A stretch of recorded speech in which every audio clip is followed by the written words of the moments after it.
The Centre for Sociodigital Futures at the University of Bristol is really looking at futures in the making, and we're very interested in looking at design and arts-based approaches to futuring, and this is why we invited Stuart Candy over to explore some of the methods and the approaches that he's used in the past to bring people together to collectively think about different kinds of futures.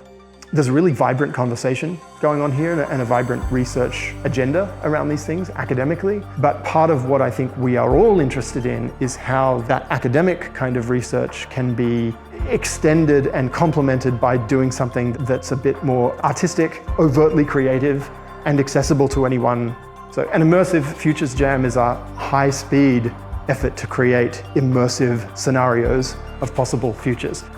So what immersive approaches like this offer is the opportunity to experience alternative futures. 5 groups have come together, they've been given rooms which have been described as time machines, and they've developed scenarios for those rooms. And then audiences have joined us and they've got to experience time traveling in those rooms, to imagine themselves in those futures and in the situations and scenarios that those groups have come up with and materialized. I think it's not one person's job to think about futures, and of course, in a way I knew that, but doing futures together feels also like gets in your bones kind of experience, and I think that's part of it, yeah. Creative approaches to the future are really important because creativity really helps us and guides us in thinking differently and in disrupting some of the images and imaginaries of the future that are currently out there in society. And that feels really important at this time in history when social injustices are increasing and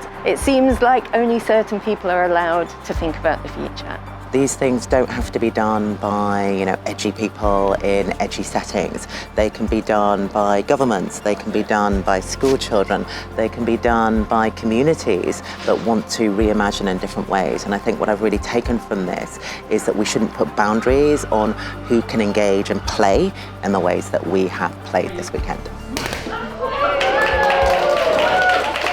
I think people need, and I know that they can have, a richer capacity to think about change and to put theatre and film and design and the arts in general, really whatever it takes, to put those things in service of that type of thought process. This experience has really helped me to think with more specificity about the future.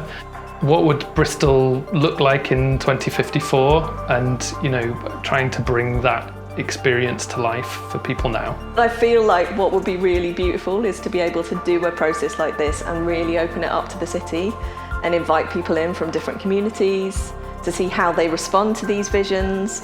I think this is one of the things that as a futurist I'm really interested in, is how inclusive and how diverse our imaginaries of the future can be. We really hope that this is the catalyst and the jumping off point for further conversations in the city of Bristol about what we as a city would like to move towards.